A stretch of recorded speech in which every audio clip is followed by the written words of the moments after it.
Good. Well, it's not evening yet, but good afternoon, pretty shiny peoples. Um, if somebody else is live right now, by all means, please, please, please go to whoever's live is up right now. I had to work this morning, so I didn't do reading this morning, but we will do that now. I thought about having a live later, but it looks like my house may be full of littles later, which I'm happy about. So I may or may not do one tomorrow. It depends on what time I get back from being out of town. As always, please forgive the loud dogs and all that good stuff. And we are on Chapter 5, Wizard's Rainbow. On an afternoon, 3 days after Roland's and Cuthbert's visit to the Coos, Roy DePape and Clay Reynolds walked along the upstairs hallway of the Traveler's Rest to the spacious bedroom Coral Thorn kept there. Clay knocked. Jonas called for them to come in. It was open. The first thing DePape saw upon entering was Cy Thorn herself, in a rocker by the window. She wore a foamy nightdress with a white silk and red buffonda on her head. She had a lap full of knitting. DePape looked at her in surprise. She offered him and Reynolds an enigmatic smile, said hello, gents, and returned to her needlework. Outside, there was a rattle of firecrackers. Young folks could never wait until the big day. If they had crackers in their hands, they had to set match to them. The nervous whinny of a horse and the raucous laughter of boys. DePape turned to Reynolds, who shrugged and then crossed his arms to hold the sides of his cloak. In this way, he expressed doubt or disapproval, or both. Problem? Oh. Problem? Jonas was standing in the doorway to the bathroom, wiping shaving soap from his face with the end of the towel laid over his shoulder. He was bare to the waist. DePape had seen him that way plenty of times, but the old white crisscrossings of scars always made him feel a little sick to his stomach. Nix, Copper, come here. Stop it! I have no idea what they are barking at. Come here. Okay, where were we? Well, I knew he was using the ladies' room. I just didn't know the lady came with it. She does. Jonas tossed the towel into the bathroom, crossed to the bed, and took his shirt from where it hung on one of the footsteps. Beyond him, Coral glanced up, gave his naked back a single greedy look, then went back to her work once more. Jonas slipped into his shirt. How are things at Citgo, Clay? Quiet. But it'll get noisy if certain young vagabonds poke their nosy noses in. How many are out there, and how do they set? 10 in the days, a dozen at night. Roy or I out once every shift, but like I say, it's been quiet. Jonas nodded, but he wasn't happy. He'd hoped to draw the boys out to Citgo before now, just as he'd hoped to draw them into confrontation by vandalizing their place and killing their pigeons.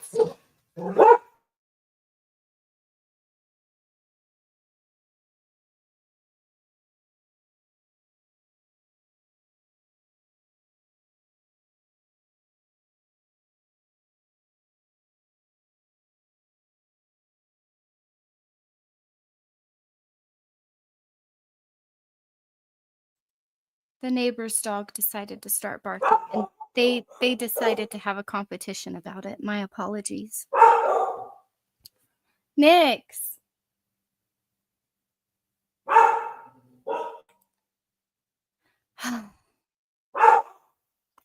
She's gonna bark as long as the neighbor's dog barks, unfortunately. Hold on, I'm gonna see if I can get her to quiet. But if I can't, I'm just gonna have to postpone this or keep reading.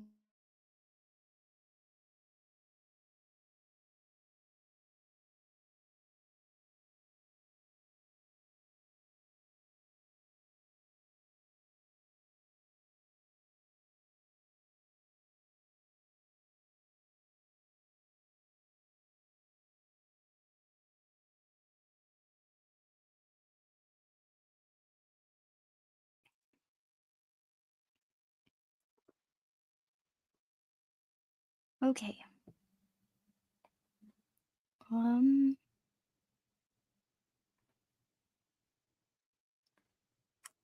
Jonas nodded, but he wasn't happy. He'd hoped to draw the boys out to Sitgo before now, just as he'd hoped to draw them into a confrontation by vandalizing their place and killing their pigeons. Yet so far they still hid behind their damned hillock. He felt like a man in a field with 3 young bulls. He's got a red rag. This would be a torero, and he's flapping it for all he's worth, and still the toros refuse to charge. Why? The moving operation. How goes that? Like clockwork, Reynolds said. 4 tankers a night, in pairs, the last 4 nights. Renfrew's in charge. Him of the Lazy Susan. Do you still want to leave half a dozen as bait? Yar, Jonas said, and there was a knock at the door. DePape jumped. Is that... No, Jonas said. Our friend in the black robe has decamped. Perhaps he goes to offer comfort to the good man's troops before battle. DePape barked laughter at that. By the window, the woman in the nightgown looked down at her knitting and said nothing. It's open, Jonas called. The man who stepped in was wearing the sombrero, serape, and sandalias of a farmer or vaquero, but his face was pale and the lock of hair peeking out from beneath the sombrero's brim was blonde. It was Latigo. A hard man, no mistake, but a great improvement over the laughing man in the black robe, just the same. Good to see you, gentlemen, he said, coming in and closing the door. His face, dour, frowning, was that of a man who hasn't seen anything good in years, maybe since birth. Jonas, are you well? Do things march? I am, and they do, Jonas said. He offered his hand. Latigo gave it a quick, dry shake. He didn't do the same for DePape or Reynolds, but glanced at Coral instead. Long days and pleasant nights, lady. And may you have twice the number, sigh Latigo, she said without looking up from her knitting. Latigo sat at the end of the bed, produced a sack of tobacco from beneath his serape, and began rolling a cigarette. I won't stay long, he said. He spoke in abrupt, clipped tones of northern in-world where, or so DePape had heard, reindeer fucking was still considered the chief sport. If you ran slower than your sister, that was. It wouldn't be wise. I don't quite fit in, if one looks closely. No, Reynolds said, sounding amused. You don't. Latigo gave him a sharp glance, then returned his attention to Jonas. Most of my party is camped 30 wheels from here, in the forest west of Eyebolt Canyon. What is that wretched noise inside the canyon, by the way? It frightens the horses. A thinny, Jonas said.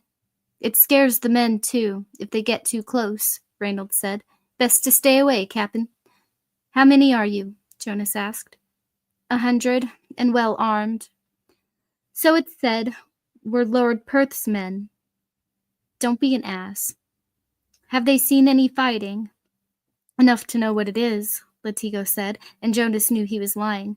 Farson had kept his veterans in their mountain bolt holes. Here was a little expeditionary force where no doubt only the sergeants were able to do more with their cocks than run water through them. There are a dozen at Hanging Rock, guarding the tankers your men have brought so far, Latigo said. More than needed, likely. I didn't risk coming into this godforsaken shit-splat of a town in order to discuss my arrangements with you, Jonas.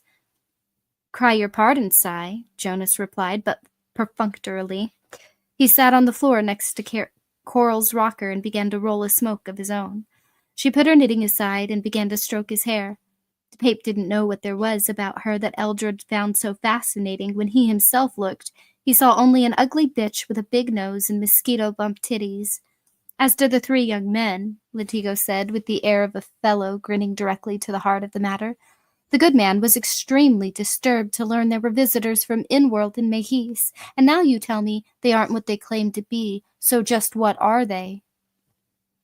Jonas brushed Carol's hand away from his hair as though it were a troublesome insect. Undisturbed, she returned to her knitting. They're not young men, but mere boys, and if their coming here is Ka, about which I know Farson concerns himself deeply, then it may be our Ka rather than the affiliations. Unfortunately, we'll have to forego enlightening the good man with your theological conclusions, Latigo said. We've brought radios, but they're either broken or can't work at this distance. No one knows which. I hate all such toys anyway. The gods laugh at them. We're on our own, my friend, for good or ill. No need for Farson to worry unnecessarily, Jonas said. The good man wants these lads treated as a threat to his plans. I expect Walter told you the same thing. Aye, and I haven't forgotten a word. Cy Walter is an unforgettable sort of man. Yes, Latigo agreed. He's the good man's underliner. The chief reason he came to you was to underline these boys. And so he did, Roy. Tell Cy Latigo about your visit to the sheriff's day before yesterday. DePape cleared his throat nervously. The sheriff, Avery. I know him. Fat as a pig, in full earth he is, Latigo said. Go on. One of Avery's deputies carried a message to the three boys as they counted horses on the drop. What message? Stay out of town on reaping day. Stay off the drop on reaping day. Best to stay close to your quarters on reaping day, as barony folk don't enjoy seeing outlanders, even those they like, when they keep their festivals. And how did they take it? They agreed straight away to keep to themselves on reaping day, DePape said. That's been their habit all along, to be just as agreeable as pie when something's asked of them. They know better, course they do. There's no more custom here against outlanders on reaping than there is any place else. In fact, it's quite usual to make strangers a part of the merrymaking, as I'm sure the boys know. The idea is to make them believe we plan to move on fair day itself. Yes, Latigo finished impatiently. What I want to know is, are they convinced? Can you take them on the day before reaping, as you've promised, or will they be waiting? DePape and Reynolds looked at Jonas. Jonas reached behind him and put his hand on Coral's narrow but not uninteresting thigh. Here it was, he thought. He would be held to what he said next, and without grace. If he was right, the big coffin hunters would be thanked and paid, perhaps bonused as well. If he was wrong, they would likely be hung so high and hard that their heads would pop off when they hit the end of the rope. We'll take them easy as a bird on the ground, Jonas said. Treason the charge. 3 young men, all high-born in the pay of John Farson. Shocking stuff. What could be more indicative of the evil days we live in? One cry of treason and the mob appears. Jonas favored Latigo with a wintry smile. As a concept, treason might be a bit of a reach for the common folk, even with the mobs drunk and the corps been bought and paid for by the Horsemen's Association. Murder, though, especially that of a much-loved mayor.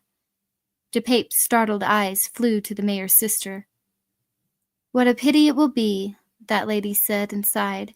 I may be moved to lead the rabble myself. DePape thought he finally understood Eldred's attraction. Here was a woman every bit as cold-blooded as Jonas himself.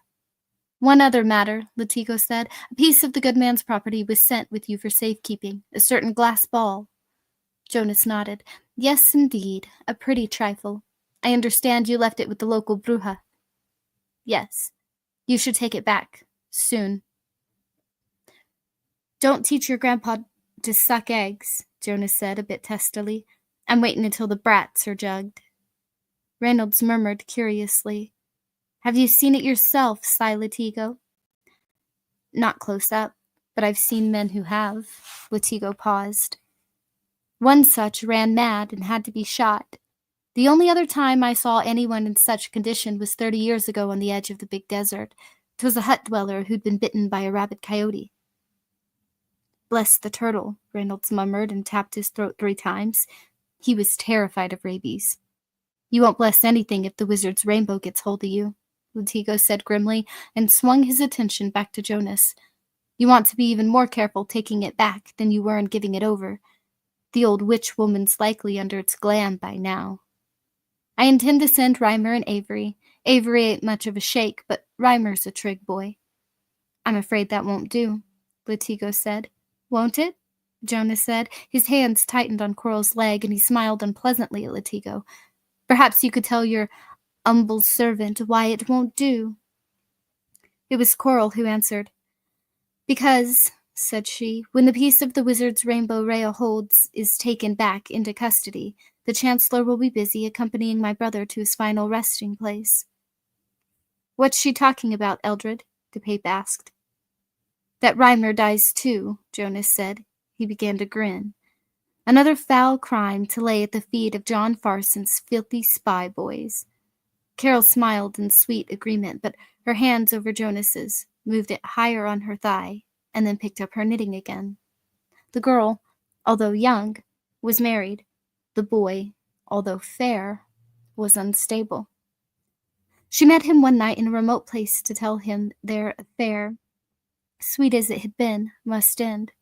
He replied that it would never end. It was written in the stars. She told him that might be, but at some point the constellations had changed. Perhaps he began to weep. Perhaps she laughed, out of nervousness, very likely. Whatever the cause, such laughter was disastrously timed. He picked up a stone and dashed out her brains with it. Then, coming to his senses and realizing what he had done, he sat back down with his back against a granite slab, drew her poor, battered head into his lap, and cut his own throat as an owl looked on from a nearby tree. He died covering her face with kisses, and when they were found, their lips were sealed together with his life's blood and with hers.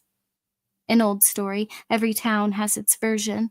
The site is usually the local lover's lane, or a secluded stretch of riverbank, or the town graveyard.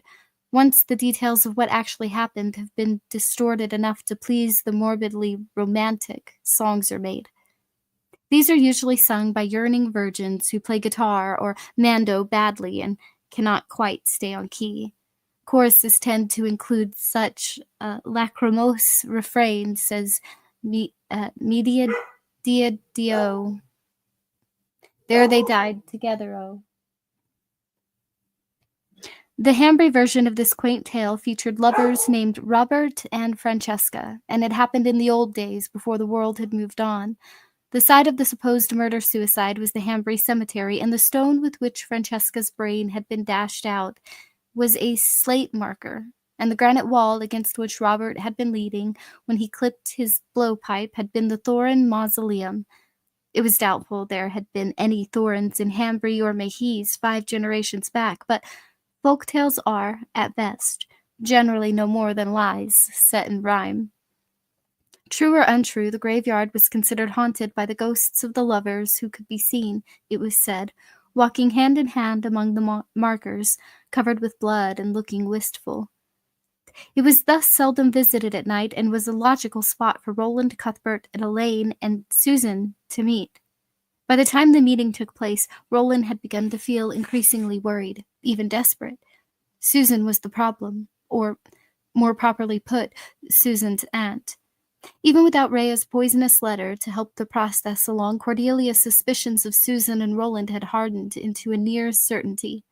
On a day less than a week before the meeting in the cemetery, Cordelia had begun shrieking at Susan almost as soon as she stepped through the house door with her basket over her arm. "Ye've been with him. Ye have, ye bad girl. It's written all over your face." Susan had that day been nowhere near Roland, could at first only gape at her aunt. "Been with who?" "Oh, be not coy with me, Miss Oh so young and pretty. Be not coy, I pray. Who does all but wiggle his tongue at ye when he passes our door? Dearborn, that's who. Dearborn, Dearborn. I'll say it 1,000 times. Oh, shame on thee, shame. Look at your trousers. Green from the grass the two of you been rolling in, they are. I'm surprised they're not torn open at the crutch as well." But then Aunt Cord had been nearly shrieking. The veins in her neck stood out like rope. Susan, bemused, had looked down at the old khaki pants she was wearing. "Aunt, it's paint. Don't you see it is? Chetta and I've been making Fair Day decorations up at Mayor's house.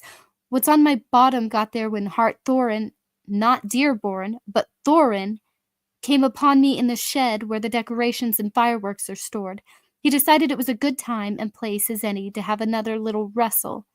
He got on top of me, shot his squirt into his pants again, and went off happy. Humming he was."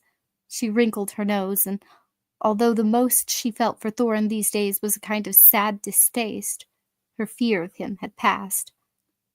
Aunt Cord, meanwhile, had been looking at her with glittery eyes. For the first time, Susan found herself wondering consciously about Cordelia's sanity. A likely story, Cordelia whispered at last. There were little beads of perspiration above her eyebrows, and the nestles of blue veins on her temples ticked like clocks. She even had a smell these days, no matter if she bathed it or not, a rancid, acrid one. Did you work it out together as he cuddled afterward, thee and him? Susan had stepped forward, grabbed her aunt's bony wrist, and clapped it on the stain on one of her knees. Cordelia cried out and tried to pull away, but Susan held fast. She then raised the hand to her aunt's face, holding it there until she knew Cordelia had smelled what was on her palm. Does thee smell it, Aunt? Paint. We used it on rice paper for colored lanterns. The tension had slowly gone out of the wrist in Susan's hand. The eyes looking into hers regained a measure of clarity. Aye, she had said at last. Paint. A pause. This time. Since then, Susan had all too often turned her head to see a narrow-hipped figure gliding after her in the streets, or one of her aunt's many friends making her course with suspicious eyes. When she rode on the drop, she now always had the sensation of being watched. Twice, before the four of them came together in the graveyard, she had agreed to meet Roland and his friends. Both times, she had been forced to break off, the second at the very last moment. On that occasion, she had seen Brian Hookie's eldest son watching her in an odd, intent way. It had only been intuition, but strong intuition. What made matters worse for her was that she was as frantic for a meeting as Roland himself, and not just for palaver. She needed to see his face and to clasp one of his hands between both of hers. The rest, sweet as it was, could wait, but she needed to see him and touch him, needed to make sure he wasn't just a dream spun by a lonely, frightened girl to comfort herself. In the end, Maria had helped her. God's blessed the little maid, who perhaps understood more than Susan could ever guess. It was Maria who had gone to Cordelia with the note saying that Susan would be spending the night in the guest wing at Seafront. The note was from Olive Thorne, and in spite of all her suspicions, Cordelia could not quite believe it a forgery, as it was not. Olive had written it, listlessly and without question, when Susan asked. "What's wrong with my niece?" Cordelia had snapped. "She tired, Cy, and with the dolor de garganta, sore throat. So close before fair day? Ridiculous. I don't believe it. Susan's never sick." "Dolor de garganta," Maria repeated, impassive as only a peasant woman can be in the face of disbelief, and with that Cordelia had to be satisfied. Maria herself had no idea what Susan was up to, and that was just the way Susan liked it. She had gone over the balcony, moving nimbly down the 15 feet of tangled vines growing up the north side of the building and through the rear servants' door in the wall. There Roland had been waiting, and after 2 warm minutes with which we need not concern ourselves, they rode double on Rusher to the graveyard where Cuthbert and Elaine waited, full of expectation and nervous hope. Susan looked at first at the placid blonde, one with the round face, whose name was not Richard Stockworth but Elaine Johns, then at the other, he from whom she had sensed such doubt of her and perhaps even anger at her. Cuthbert Allgood was his name. They sat side by side on a fallen gravestone which had been overrun with ivy, their feet in a little brook of mist. Susan slid from Rusher's back and approached them slowly. They stood up. Elaine made an in-world bow, leg out, knee locked, heels stiffly planted. "Lady," he said, "long days." Now the other was beside him, thin and dark, with a face that would have been handsome had it not seemed so restless. His dark eyes were really quite beautiful. "And pleasant nights," Cuthbert finished, doubling Elaine's bow. The two of them looked like comic courtiers in a fair day sketch that Susan laughed. She couldn't help herself. Then she curtsied to them deeply, spreading her arms to mime the skirt she wasn't wearing. "And may you have twice the number, gentlemen." Then they simply looked at each other, 3 young people who were uncertain exactly how to proceed. Roland didn't help. He sat astride Rusher and only watched carefully. Susan took a tentative step forward, not laughing now. There were still dimples at the corner of her lips, but her eyes were anxious. "I hope you don't hate me," she said. "I'd understand it if you did. I've come into your plans, and between the 3 of you as well, but I couldn't help it." Her hands were still out at her sides. Now she raised them to Elaine and Cuthbert, palms up. "I love him." We don't hate you, Elaine said. Do we, Bert? For a terrible moment, Cuthbert was silent, looking over Susan's shoulder, seeming to study the waxing demon moon. She felt her heart stop.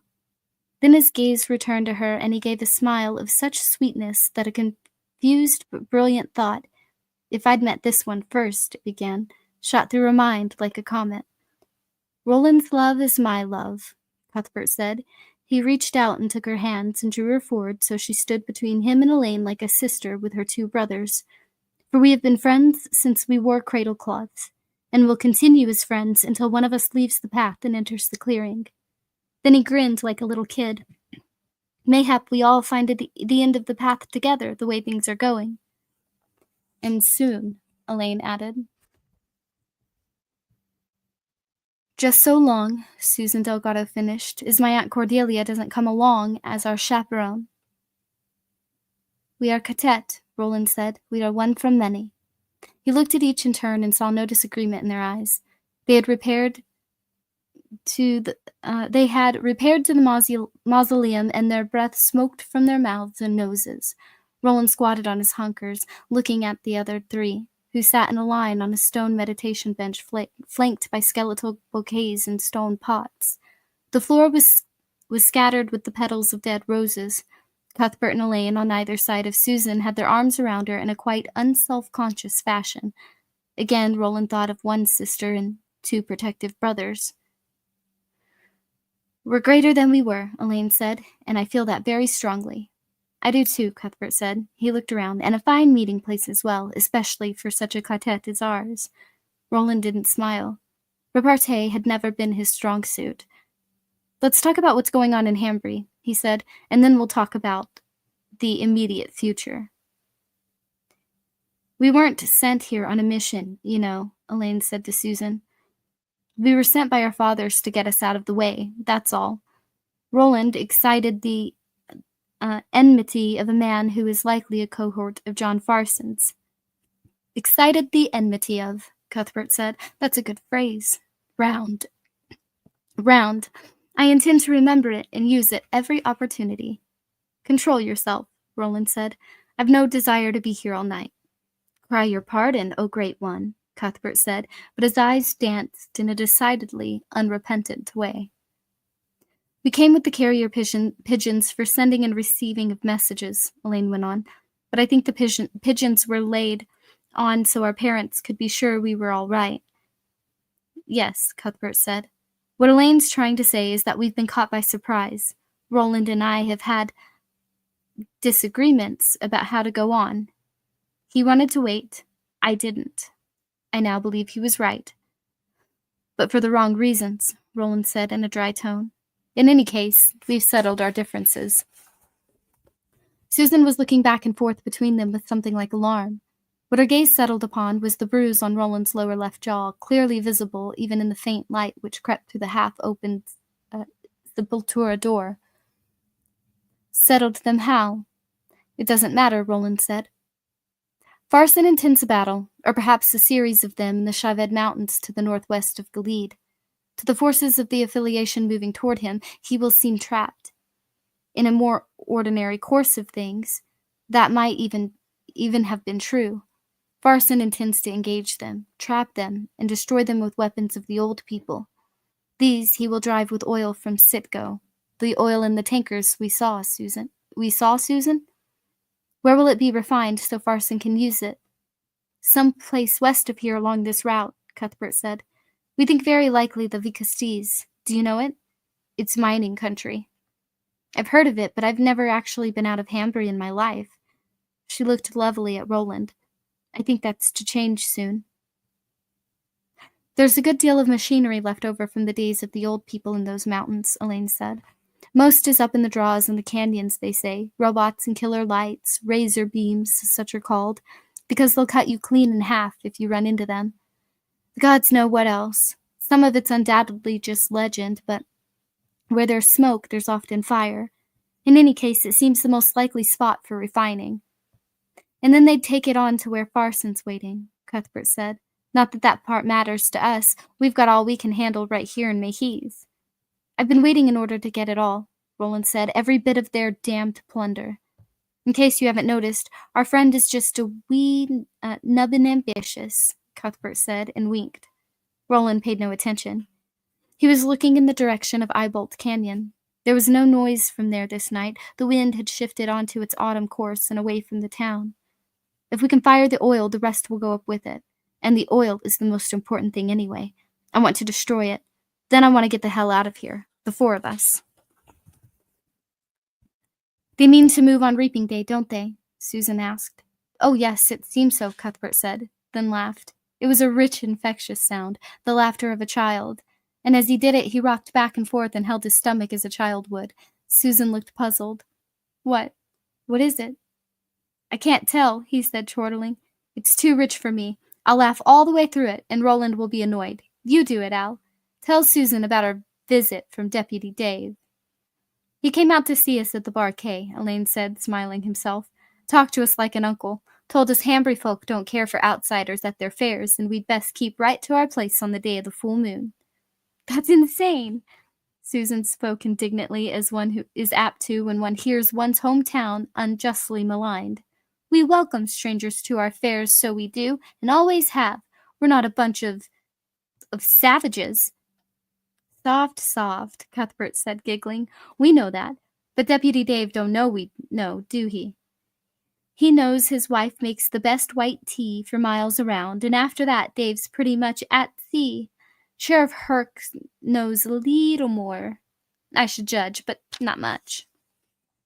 The pains they've taken to warn us off means two things, Roland said. The first is they intend to move on Reaping Fair Day, just as you said, Susan. The second is that they think they can steal Farson's goods right out from under our noses. And then perhaps blame us for it afterwards, Elaine said.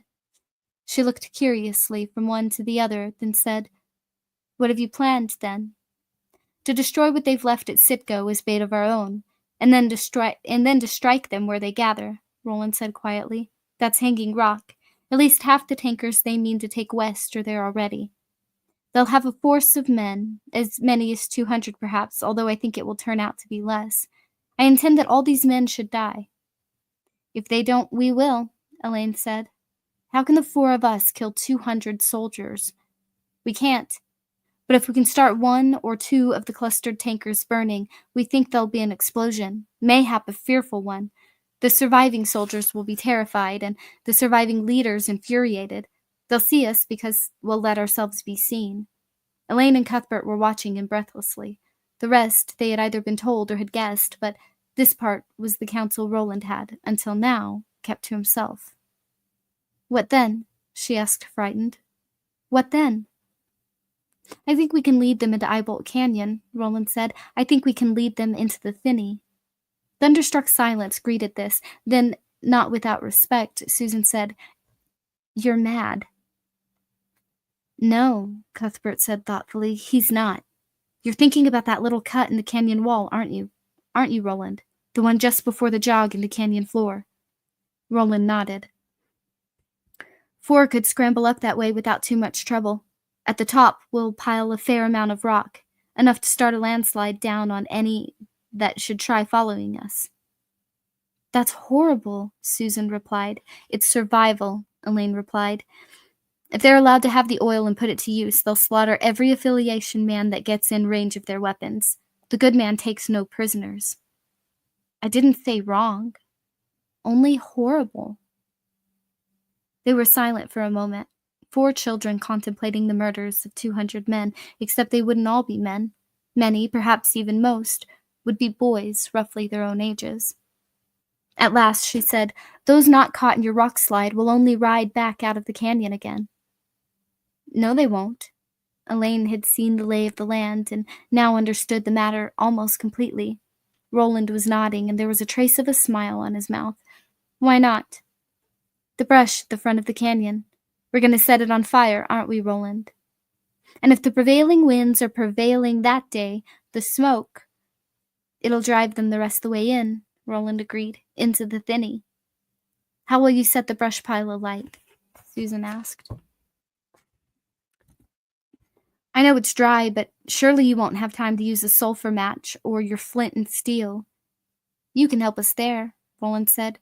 Just as you catch up. Just as you can help us set the tankers alight. We can't count on touching off the oil with just our guns, you know. Crude oil is a lot less volatile than people might think, and Shimi's going to help you. I hope. Tell me what you want. They talked another 20 minutes, refining the plan surprisingly little. All of them seemed to understand that if they planned too much and things changed suddenly, they might freeze. Kaw had swept them into this. It was perhaps best they count on Kaw and their own courage to sweep them back out again. Cuthbert was reluctant to involve Shimi, but finally went along. The boys' part would be minimal, if not exactly low risk, and Roland agreed that they could take him with them when they left Mahi's for good. A party of 5 was as fine as a party of 4, he said. All right, Cuthbert said at last, then turned to Susan. It ought to be you or me who talks to him. I will. Make sure he understands not to tell Coral Thorne so much as a word, Cuthbert said. It isn't that the mayor's her brother. I just don't trust that bitch. I can give ye a better reason than heart not to trust her, Susan said. My aunt says she's taken up with Eldred Jonas, poor Aunt Cord. She'd had the worst summer of her life. Nor will the fall be much better, I wot. Folks will call her the aunt of a traitor. Some will know better, Elaine said. Some always do. Mayhap. But my Aunt Cordelia's the sort of woman who never hears good gossip. No more does she speak it. She fancies Jonas herself, ye ken. Cuthbert was thunderstruck. Fancy Jonas? By all the fiddling gods, can you imagine it? Why, if they hung folks for bad taste in love, your auntie would go early, wouldn't she? Susan giggled, hugged her knees, and nodded. It's time we left, Roland said. If something chances that Susan needs to know right away, we'll use the red stone in the rock wall at the Greenheart. Good, Cuthbert said. Let's get out of here. The cold in this place eats into the bones. Roland stirred, stretching life back into his legs. The important thing is that they've decided to leave us free while they round up and run. That's our edge, and it's a good one. And now, Elaine's quiet voice stopped him. There's another matter. Very important. Roland sank back down on his hunkers, looking at Elaine curiously. The witch. Susan started, but Roland only barked an impatient laugh. She doesn't figure in our business. I can't see how she could. I don't believe she's a part of Jonas's conspiracy. Neither do I, Elaine said. And Cuthbert and I persuaded her to keep her mouth shut about Susan and me. If we hadn't, her aunt would have raised the roof by now. But don't you see, Elaine asked, who Rhea might have told isn't really the question. The question is how she knew in the first place. It's pink, Susan said abruptly.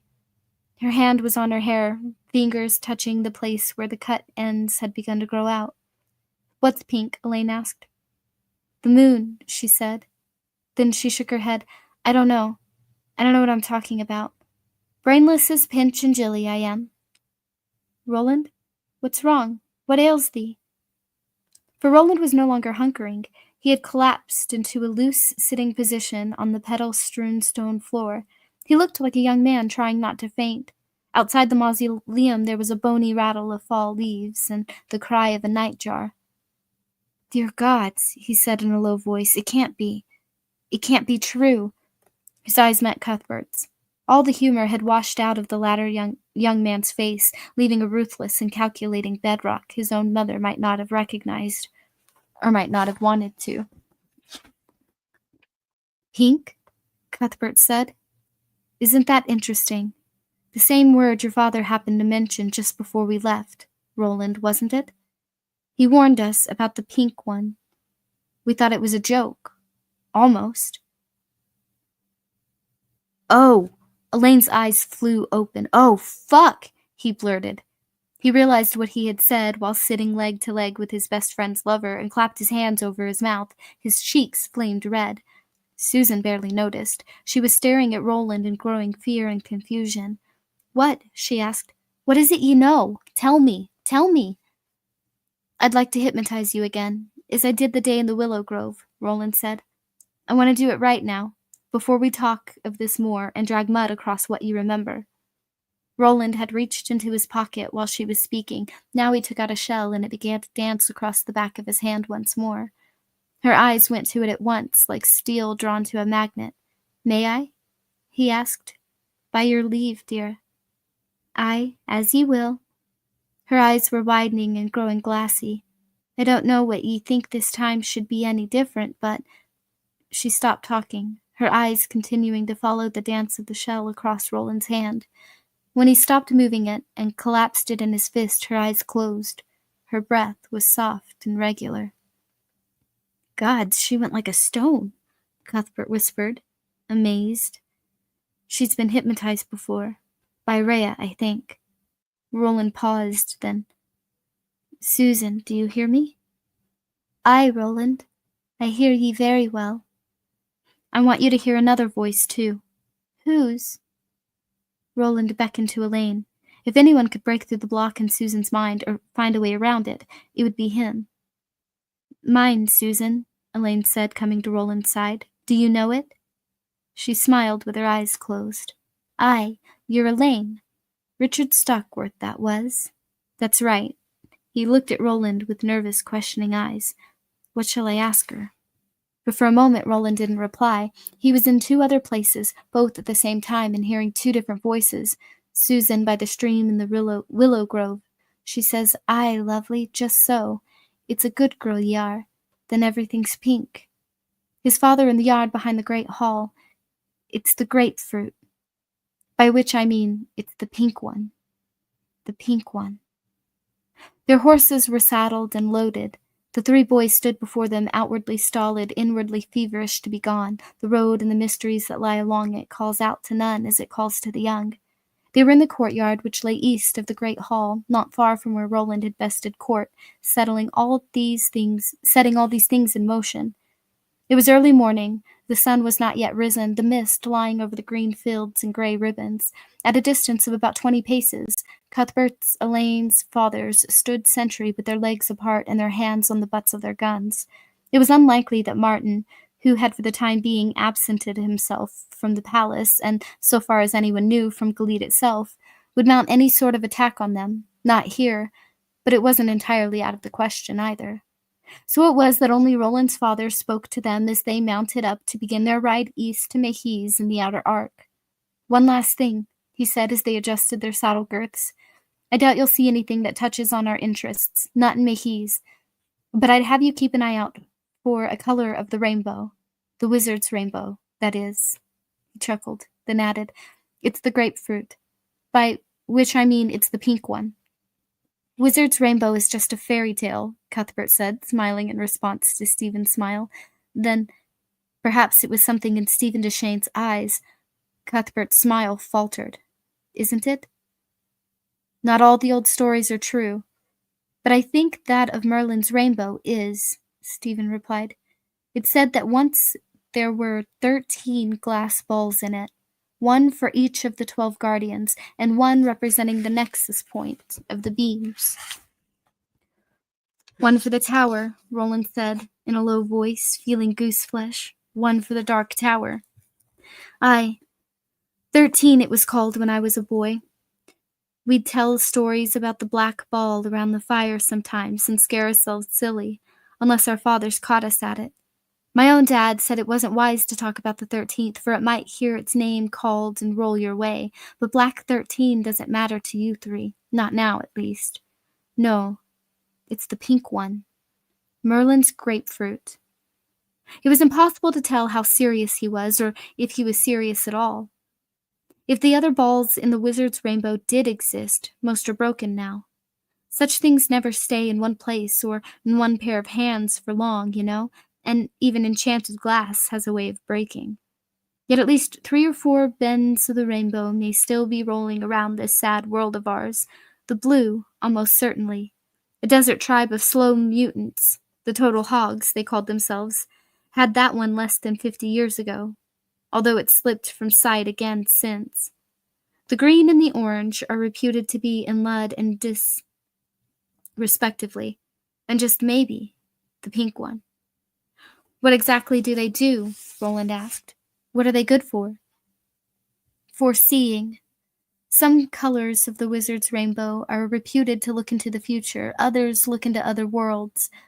Those where the demons live, those where the old people are supposed to have gone when they left our world. These may also show the location of secret doors which pass between the worlds. Other colors, they say, can look far in our own world and see things people would as soon as keep secret. They never see the good, only the ill. How much of this is true and how much is myth, no one knows for sure. He looked at them, his smile fading, but this we do know. John Farson is said to have a talisman, something that glows in his tent late at night, sometimes before battles, sometimes before large movements of troops and horse, sometimes before momentous decisions are announced. And it glows pink. Maybe he has an electric light and puts a pink scarf over it when he prays, Cuthbert said. He looked around at his friends, a little defensively. I'm not joking, there are people who do that. Perhaps, Roland's father said. Perhaps that's all it is, or something like. But perhaps it's a good deal more. All I can say of my own knowledge is that he keeps beating us. He keeps slipping away from us, and he keeps turning up where he's least expected. If the magic is in him and not in some talisman he owns, God's help the affiliation. We'll keep an eye out if you like, Roland said. But Farson's in the north or west. We're going east. As his father did not know this.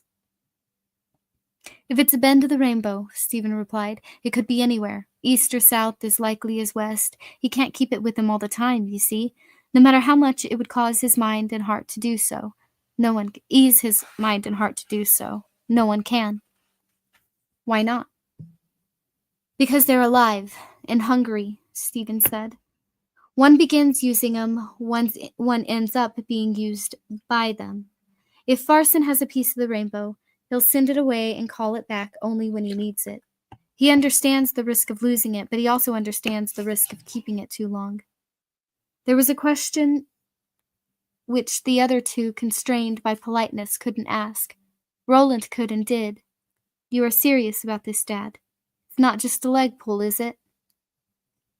I'm sending you away at an age when many boys still don't sleep well if their mothers don't kiss them good night, Stephen said.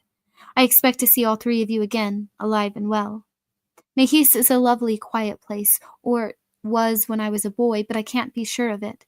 As things are these days, no one can be sure of anything. I wouldn't send you away with a joke and a laugh. I'm surprised you think it. Cry your pardon, Roland said. An easy peace had descended between him and his father, and he would not rupture it. Still, he was wild to be off. Rusher jigged beneath them, as if seconding that. I don't expect you boys to see Merlin's glass, but I didn't expect to be seeing you off at 14 with revolvers tucked in your bedrolls either. Ca's at work here, and where Ca works, anything is possible. Slowly, Stephen took off his hat, stepped back, and swept them a bow. Go in peace, boys, and return in health. Long days and pleasant nights, Si, Elaine said. Good fortune, Cuthbert said. I love you, Roland said. Stephen nodded. Thank you, Si. I love you too. My blessings, boys. He said this last in a loud voice, and the other two men, Robert Allgood and Christopher Johns, who had been known in the days of his savage youth as Burning Chris, added their own blessings. So the three of them rode away toward their end of the great road, while summer lay all about them, breathless as a gasp. Roland looked up and saw something that made him forget all about the wizard's rainbow. It was his mother. Leaning out of her apartment's bedroom window, the oval of her face surrounded by the timeless gray stone of the castle's west wing. There were tears coursing down her cheeks, but she smiled and lifted one hand in a wide wave. Of the three of them, only Roland saw her. He didn't wave back. Roland! An elbow struck him in the ribs, hard enough to dispel these memories, brilliant as they were, and return him to the present. It was Cuthbert. Do something if you mean to. Get us out of this dead house before I shiver the skin right off my bones. Roland put his mouth close by Elaine's ear. Be ready to help me.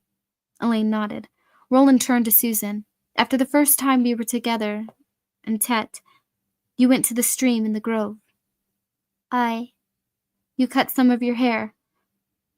"Aye," that same dreaming voice said. "So I did." "Why, uh, would you have cut it all?" "Aye, every lick and lock." "Do you know who told you to cut it?" A long pause.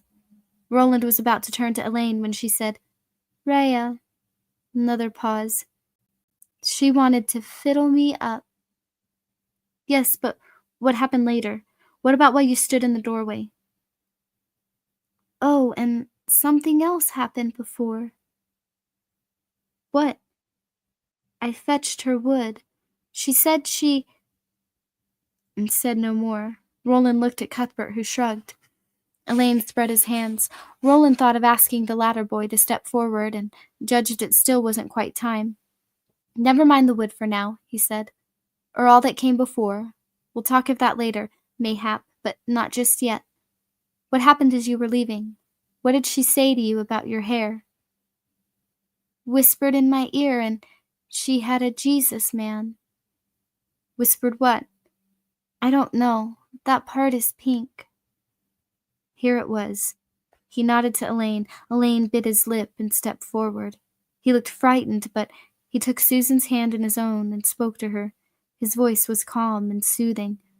"Susan, it's Elaine Johns. Do you know me?"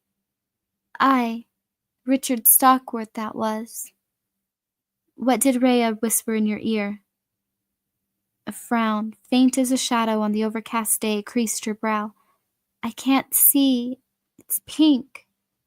"You don't need to see," Elaine said. "Seeing's not what we want right now. Close your eyes so you can't do it at all."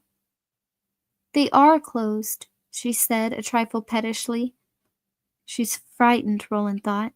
He felt an urge to tell Elaine to stop, to wake her up, and restrained it. "The ones inside," Elaine said, "the ones that look out from memory. Close those, Susan. Close them for your father's sake, and tell me not what you see, but what you hear. Tell me what she said." Chillingly, unexpectedly, the eyes in her face opened as she closed those in her mind. She stared at Roland and through him with the eyes of an ancient statue. Roland bit back a scream. "You were in the doorway, Susan?" Elaine asked. "Aye, so we both were." "Be there again." "Aye." A dreaming voice, faint but clear. "Even with my eyes closed, I can see the moon's light. 'Tis as big as a grapefruit." It's the grapefruit, Roland thought, by which I mean it's the pink one. "And what do you hear? What does she say?" "No, I say," the faintly petulant voice of the little girl. "First I say, Elaine, I say, and is our business done?" And she says, "Mayhap there's one more little thing, and then," Elaine squeezed gently down on her hands, using whatever it was he had in his own, his touch, sending it to her. She tried feebly to pull back, but he wouldn't let her. "Then what? What's next?" "She has a little silver medal." "Yes?" "She leans close and asks if I hear her. I can smell her breath. It reeks of garlic and other things even worse." Susan's face wrinkled in distaste. I hear her. Now I can see. I see the medal she has." "Very well, Susan," Elaine said. "What else do you see?" "Rhea. She looks like a skull in the moonlight, a skull with hair." "Gods," Cuthbert muttered and crossed his arms over his chest. "She says I should listen. I say I will listen. She says I should obey. I say I will obey. She says, 'Aye, lovely, just so is a good girl you are.' She's stroking my hair all the time, my braids." Susan raised a dreaming, drowning hand, pale in the shadow of the crypt, to her blonde hair. "And then she says there's something I'm to do when my virginity's over. 'Wait,' she says, 'until he's asleep beside you, then cut your hair off your head, every strand, right down to your very skull.'" The boys looked at her in mounting horror as her voice became Rhea's, the growling, whining cadences of the old woman of the Coos. Even the face, except for the coldly dreaming eyes, had become a hag's face. "Cut it all, girl, every horror strand of it, aye, and go back to him as bald as ye came from your mother. See how he likes you then." She fell silent. Elaine turned his pallid face to Roland. His lips were trembling, but still he held her hands. "Why is the moon pink?" Roland asked. "Why is the moon pink when you try to remember?" "It's her glam." Susan seemed almost surprised, almost gay, confiding. "She keeps it under her bed, so she does. She doesn't know I saw it." "Are you sure?" "Aye," Susan said, then added simply, "She would have killed me if she knew." She giggled, shocking them all. "Rhea has the moon in a box under her bed." She lilted this in the sing-song voice of a small child. "A pink moon?" Roland said. "Aye." "Under her bed?" "Aye." This time she did pull her hands free of Elaine's. She made a circle with them in the air, and as she looked up at it, a dreadful expression of greed passed over her face like a cramp. "I should like to have it, Roland. So I should. Lovely moon. I saw it when she sent me for the wood, through her window. She looked young. Then once again, I should like to have such a thing." "No, you wouldn't. But it's under her bed." "Aye, in a magic place she makes with passes." "She is a piece of Merlin's rainbow," Cuthbert said in a wondering voice. "The old bitch has what your dad told us about. No wonder she knows all she does." "Is there more we need?" Elaine asked. Her hands have gotten very cold. "I don't like having her this deep. She's done well, but I think we're done." "Shall I tell her to forget?" Roland shook his head at once. They were quartet, for good or ill. He took hold of her fingers, and yes, they were cold. "Susan?" "Aye, dear." "I'm going to say a rhyme. When I finish, you'll remember everything as you did before, all right?" She smiled and closed her eyes again. "Bird and bear and hare and fish." Smiling, Roland finished. "Give my love her fondest wish." Her eyes opened. She smiled. "You," she said again, and kissed him. "Still you, Roland. Still you, my love." Unable to keep himself, Roland put his arms around her. Cuthbert looked away, and Elaine looked down at his boots and cleared his throat. As they rode back toward Seafront, Susan, with her arms around Roland's waist, she asked, "Will you take the glass from her?" "Best leave it where it is for now." It was left in her safekeeping by Jonas on behalf of Farson, I have no doubt. It's to be sent west with the rest of the plunder. I've no doubt of that either. We'll deal with it when we deal with the tankers and Farson's men. You'd take it with us. Take it or break it. I suppose I'd rather take it back to my father, but that has its own risks. We'll have to be careful. It's a powerful glam. Suppose she sees our plans. Suppose she warns Jonas or Kimba Reimer. If she doesn't see us coming to take away her precious toy, I don't think she'll mind our plans one way or the other. I think we've put a scare into her, and if the ball has really gotten a hold of her, watching in its what she'll mostly want to do with her time now, and hold on to it, she'll want to do that too. Aye. Rusher was walking along a path through the sea-clipped woods. Through the thinning branches they could glimpse the ivied gray wall surrounding Mayer's house, and hear the rhythmic roar of waves breaking on the shingle below. "You can get in safe, Susan?" "No fear." And you know what you and Shimi are to do?" "Aye. I feel better than I have in ages. It's as if my mind is finally clear of some old shadow. If so, it's Elaine you have to thank. I couldn't have done it on my own." "There's magic in his hands." Yes.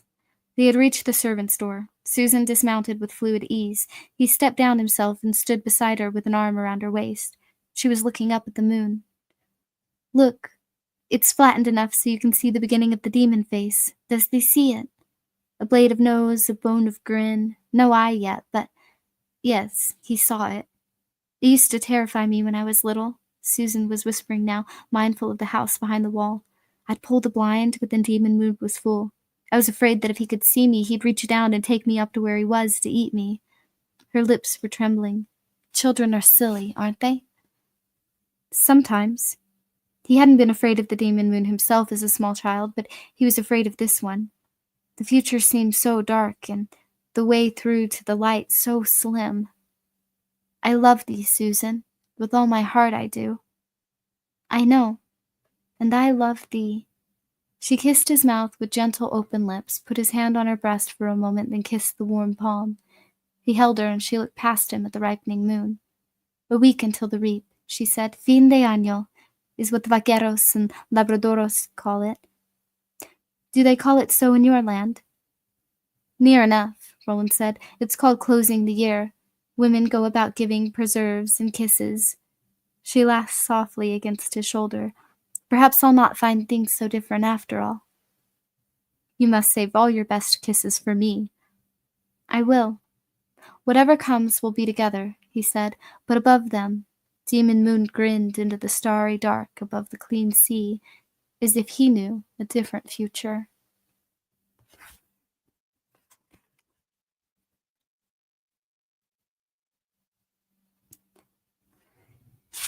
And I would keep reading, but I have looked at the clock, and I have looked at my phone, and Super Munchkin is on her way home, and it's about to get twice as loud. And the littles should be shortly behind her. So, thank you again, everyone. And we will pick up with Chapter 6, Closing the Year, next time. Later days, pretty shiny peoples. Smile bunches, laugh lots, and have great, great fun.